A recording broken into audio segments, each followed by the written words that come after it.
सास के बिना ससुराल। शेखर के साथ वैवाहिक बंधन में बंधने के बाद अर्चना मायके से रोते बिलखते विदा होकर ससुराल की दहलीज पर खड़ी थी। कभी घूंघट के ओर से शेखर की ओर देखती तो कभी दरवाजे के अंदर देखने की कोशिश कर रही थी। अंदर से कुछ आवाज़ सुनने के सिवा कुछ समझ नहीं पा रही थी। उसे ये तो पता था कि शेखर की माँ नहीं है, यानी वो सास के बिना ससुराल जाने वाली है। काफ़ी देर के बाद भी कोई गृह प्रवेश के लिए नहीं आया तो उसने देखा शेखर की तरफ आशा भरी नज़रों से, क्योंकि वह खुद भी काफ़ी थकान महसूस कर रही थी। शेखर ने शायद अर्चना की नज़रों की भाषा पढ़ ली थी।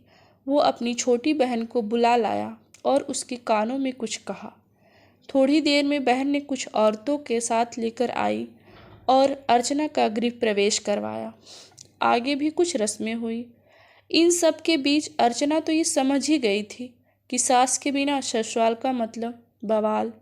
धीरे धीरे सारे रिश्तेदार चले गए और कोई अपनापन दिखता तो कोई बेगानापन।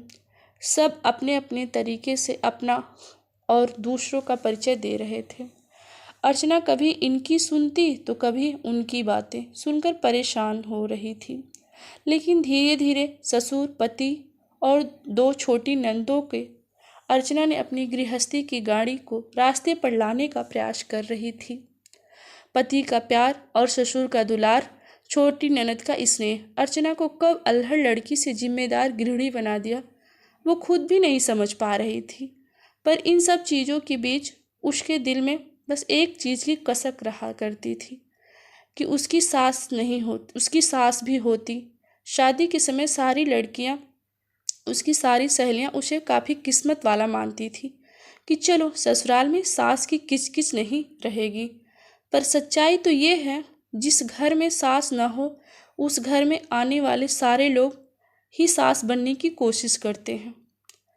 अर्चना भी इस बात को समझती थी, तभी तो दिल ही दिल में फैसला कर चुकी थी कि वो अपनी बेटियों की शादी बिना ससुराल सास के बिना ससुराल में नहीं करेंगी।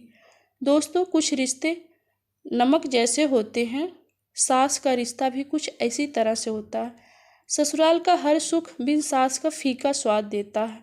ये कहावत सही है कि सास गले की फांस होती है, जो निगली न जाती है न उगली जाती है।